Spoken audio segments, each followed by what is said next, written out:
શાંતિ 22/6/2026 આજના મીઠા બાબાના મધુર મહાવાક્ય. મીઠા બાળકો, બાપ આવ્યા છે તમને તમારા બાળકોની ખિદમત એટલે કે સેવા કરવા.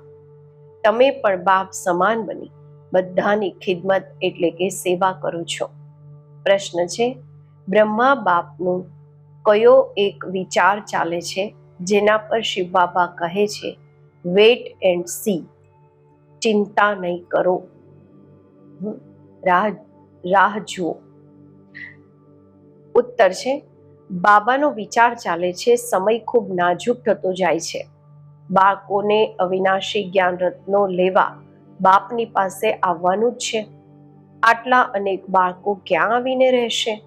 કેટલા મકાન બનાવવા પડશે? શિવ બાબા કહે છે વેટ એન્ડ સી, રાહ જુઓ.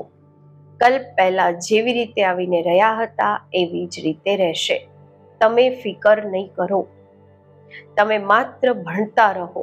મન મના ભવ. તમારે કર્માતીત બનવાનો પુરુષાર્થ કરવાનો છે. ગીત છે, તુમ્હે પાકે હમને જહાં પા લિયા, જમી તો જમી આસમાન પા લિયા. ઓમ શાંતિ. બાપ પણ કહે છે બાળકો ઓમ શાંતિ. બીજું શું કહેશે? બાળકોને કહે છે બાળકો ઓમ શાંતિ તત્વમ. હે બાળકો, તમે પણ શાંત સ્વરૂપ છો. તમે પણ માસ્ટર પતિત પાવન છો. એવું બીજું કોઈ કહી નહીં શકશે. કહેવામાં આવે છે જેવી રીતે જેવા કાગ એવા બાળકો. તમે બાળકો પણ જાણો છો જેવા બાબા એવા અમે. બાપ કહે છે હું જ્ઞાનનો સાગર છું. તમે બાળકો પણ સમજશો કે અમે માસ્ટર જ્ઞાન સાગર છીએ. એટલે કે નદીઓ થયા. સાગરના બાળકો પણ હશે ને. મોટી મોટી નદીઓ પણ છે, મોટા મોટા તળાવ, મોટા મોટા સરોવર પણ છે. તે છે જળ. તમે છો ચૈતન્ય. સાગરથી જ નીકળેલા છો. ઘણા બાળકો પણ આ વાતોને સમજતા નથી, કારણ કે ભણેલી ગણેલી તો બાળકીઓ છે નહીં. બાબાએ એક વાર પૂછ્યું હતું, ખાંડ શેનાથી બને છે? ગોળ શેનાથી બને છે?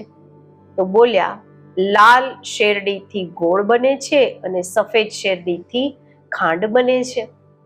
બિચારી ભણેલી તો છે નહીં.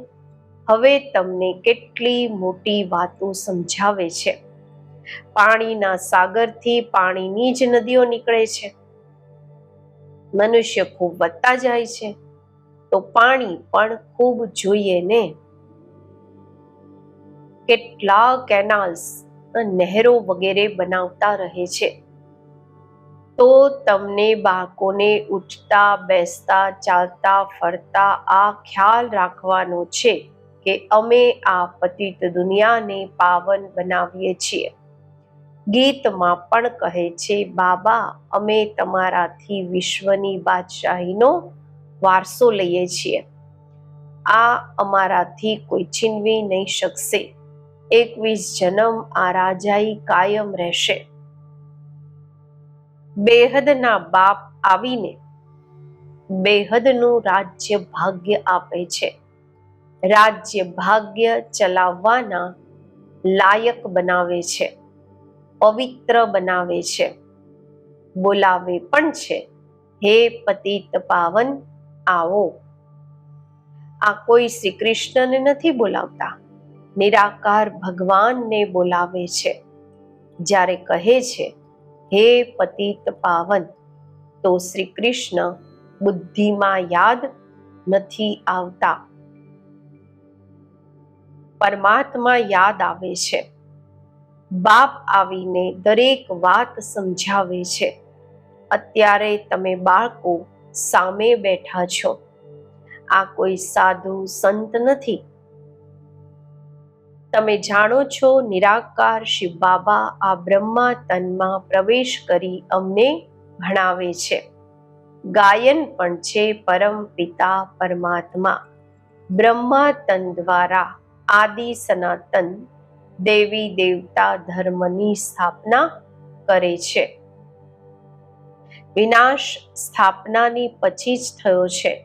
એનાથી સિદ્ધ છે કે જૂની દુનિયામાં આવે છે. બ્રહ્મા દ્વારા સ્થાપના નવી દુનિયાની, શંકર દ્વારા અનેક ધર્મોનો વિનાશ. સતયુગમાં એક ધર્મ હતો, અત્યારે તો અનેક ધર્મ છે. એક ધર્મવાળા દેવી દેવતાઓની નિશાની ચક્ર વગેરે છે.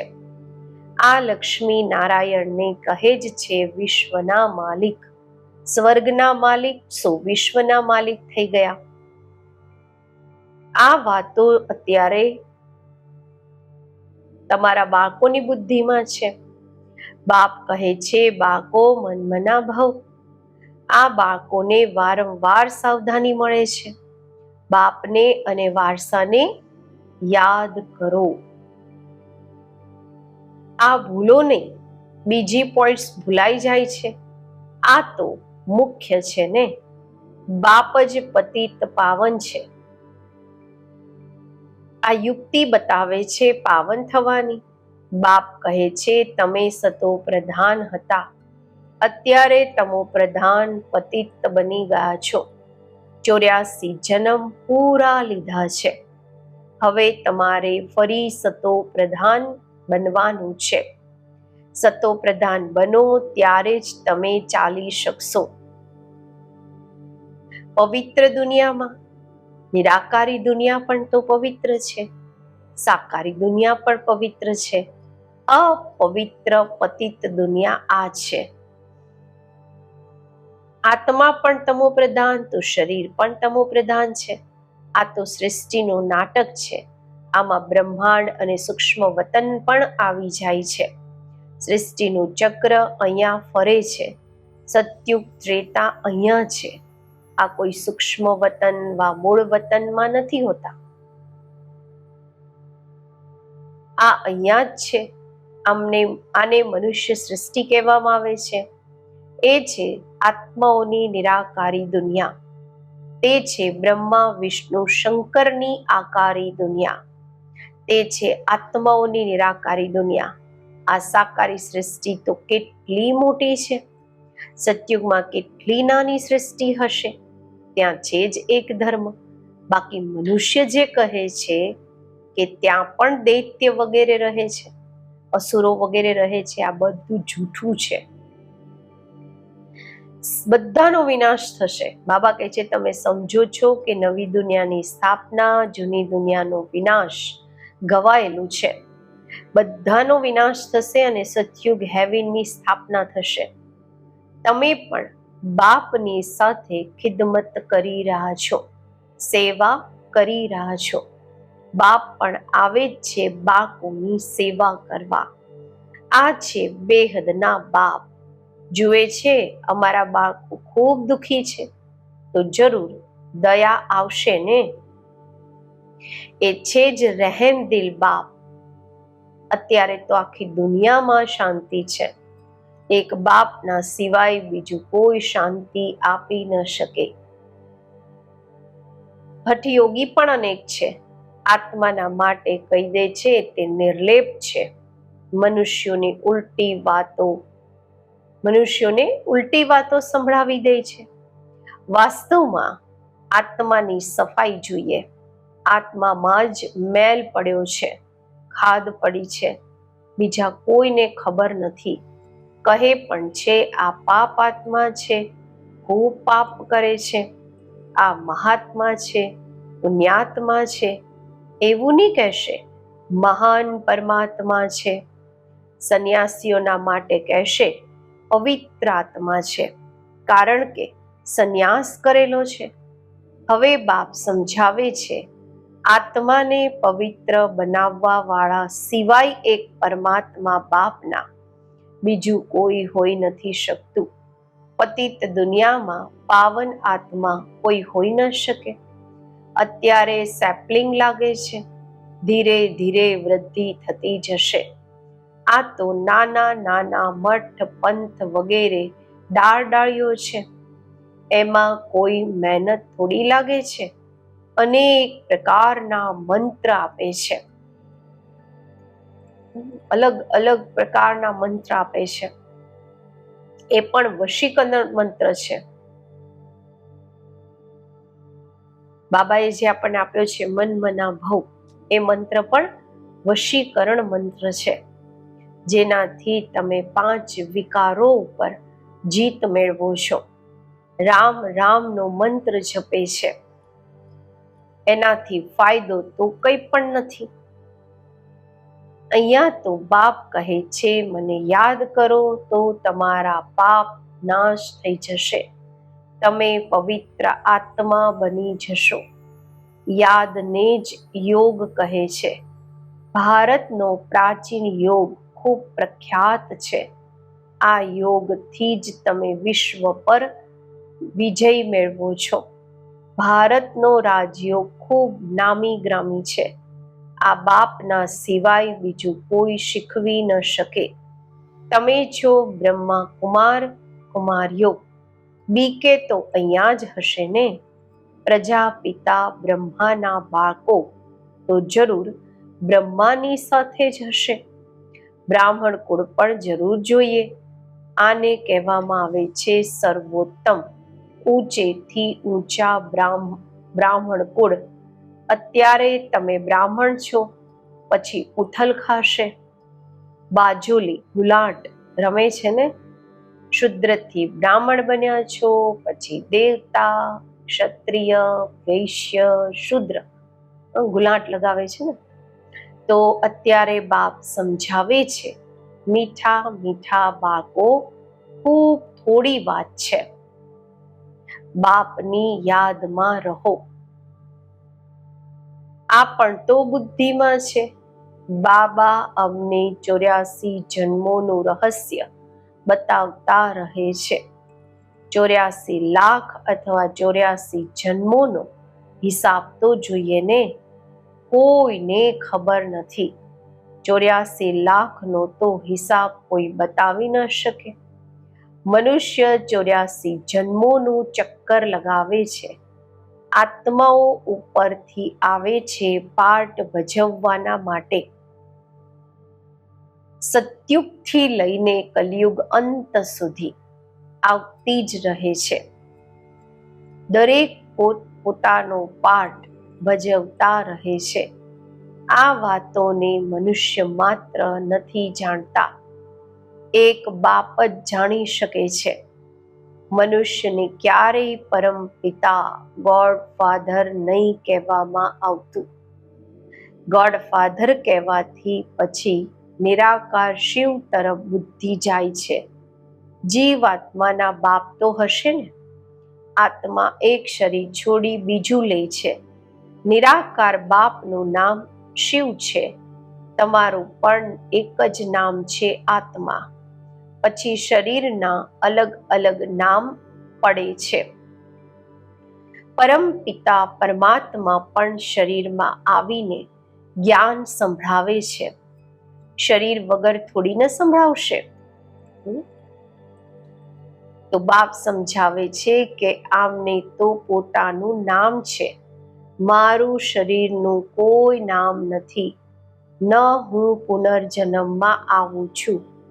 હું આમનામાં પ્રવેશ કરું છું. આમને પણ ખબર નથી પડતી. કોઈ તિથિ તારીખ નથી. હા, હું કલ્પના અંત અર્થાત રાતમાં આવું છું. અત્યારે રાત છે ને. આ તો છે જ પતિતોની દુનિયા. હું આવું છું પાવન દુનિયા અર્થાત દિવસ બનાવવા. આ પણ નથી જાણતા કે બાબાએ ક્યારે પ્રવેશ કર્યો. હા, વિનાશનો સાક્ષાત્કાર કર્યો. ખૂબ ધ્યાનમાં જતા હતા. તે કોઈ તિથિ તારીખ વેળા નથી કાઢી શકતા. શ્રી કૃષ્ણને પણ પૂજે છે. એમનો રાત્રિનો જન્મ બતાવે છે. કયા સમયે કેટલી મિનિટ વગેરે બધું કાઢે છે. બાપ કહે છે હું તો છું જ નિરાકાર. જેમ બીજા મનુષ્ય જન્મ લે છે એમ મારો જન્મ થોડી થાય છે. મારો તો દિવ્ય અલૌકિક જન્મ છે. હું આમનામાં પ્રવેશ કરું છું. બ્રહ્મા બાબાના પાટણમાં, પછી ચાલ્યો જાઉં છું. બળદ પર આખો દિવસ સવારી થોડી કરે છે. મને જે સમયે બાળકો યાદ કરે છે, હું હાજર છું. બાપ આવીને બાળકોને મળે છે, ગુડ મોર્નિંગ કરે છે, જેમ મનુષ્ય એકબીજાને મળે છે, રામ રામ કે નમસ્તે કહે છે. આ તો રૂહાની બેહદના બાપ સમજાવે છે. હું તમને તમારા બધા બાળકોનો બાપ છું. તો શિવ બાબાની સંતાન તમે બધી આત્માઓ ભાઈ ભાઈ છો. આ ખુશીનો પારો ચડવો જોઈએ. બેહદના બાપ આવેલા છે, અમને બેહદનો વારસો આપી રહ્યા છે. બાળકોને જોઈ બાપને પણ ખુશી થાય છે. અનેક બાળકો છે. બાળકો જાણે છે અમને બાબા સ્વર્ગના માલિક બનાવી રહ્યા છે, રાજાઈ આપે છે.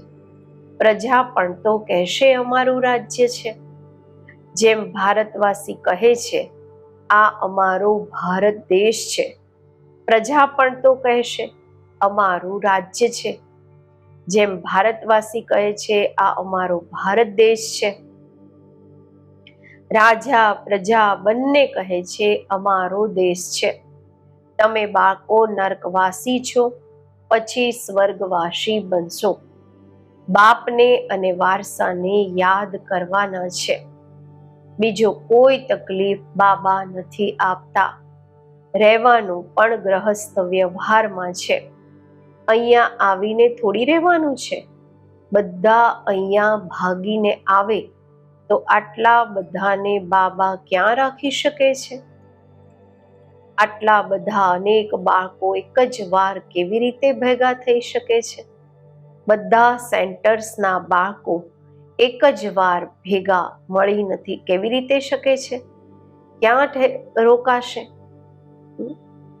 મુશ્કેલ છે ને. દિવસ પ્રતિ દિવસ બાળકો વૃદ્ધિને પામતા રહે છે. આની પણ કંઈક યુક્તિ રચવી પડે. આ બધું આસપાસવાળા મકાન લેવા પડશે. મકાનવાળાઓને પૂછશે કેટલા મંગાવે છે, કેટલા માંગે છે. સમય પર તો લેવું પડશે ને. પૈસાની તો કોઈ વાત નથી. સમય ખૂબ નાજુક થતો જાય છે.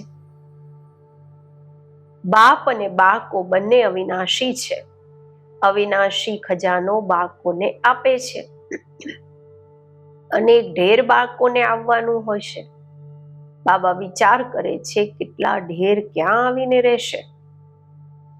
આટલા અનેક બાળકો. બાબા કહે છે તમે ફિકર કેમ કરો છો? Wait and see. તમે ભણતા રહો, મન મના ભવ.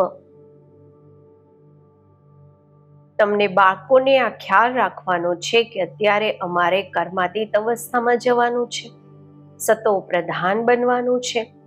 યાદથી જ પાવન બનશો. બાબા વાત તો ખૂબ સહજ બતાવે છે, અતિ સહજ છે. માત્ર બાબાને યાદ કરવાના છે.